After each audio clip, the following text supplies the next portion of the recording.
So eto na nga no, nakatanggap ng pagbubu ng crowd etong si Joel Embiid dito nga sa naging laban ng Team USA kontra dito sa South Sudan. Ano nga ba ang dahilan niyan? At eto, Coach Steve Kerr nagpaliwanag na kung bakit nga ba naging DNP o naging bangko itong si Joel Embiid dito sa naging laban ng Team USA kontra dito sa South Sudan.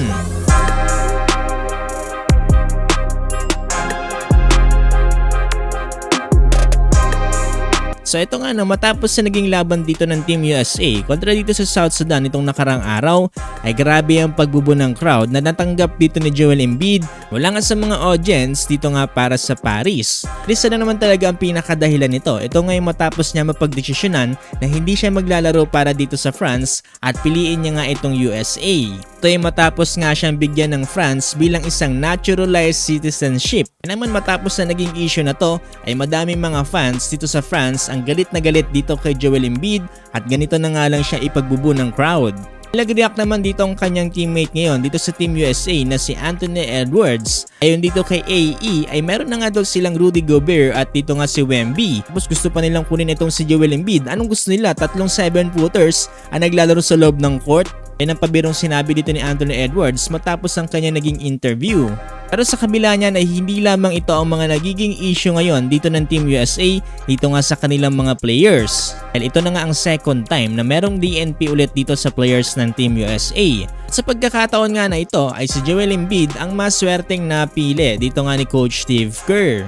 Well, ayon dito sa explanation ng dahilan kung bakit na DNP itong si Joel Embiid ay gusto nga daw dito ni Coach Steve Kerr na matapatan dito ng Team USA ang team speed dito nga ng South Sudan. At dahil dito, hindi na naiwasan magkomento dito ni Kevin Durant sa mga nangyayaring DNPs ngayon dito nga para sa kanilang koponan. Ayon nga mismo dito kay KD, last game nga daw na hindi nakapaglaro itong NBA champion at All-NBA guy. Tapos eto, hindi rin nakakapaglaro ang isang MVP dito sa NBA ng kahit isang minuto.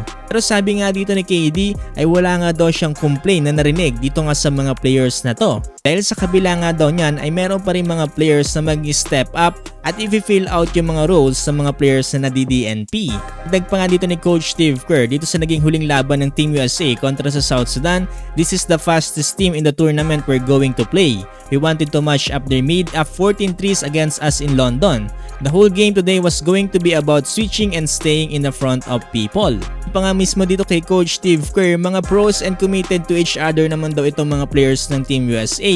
Hindi rin daw siya masyado nagbabasa dito nga sa social media. At hopefully nga daw ang mga players ng Team USA ay hindi rin masyado nagpipay ng attention dito nga sa social media. Yun pa nga sa kanya, that's a regular season thing where the soap opera can carry ratings. Dito nga daw ay kinakailangan lang nilang manalo ng gintong medalya. Pero ang pangako dito ni Coach Steve Kerr dito sa magiging laban ng Puerto Rico sa August 3 ay babalik na ulit ang kanilang starting lineup dito na pinapangunahan ni LeBron James, Stephen Curry, Devin Booker, Jrue Holiday at Joel Embiid.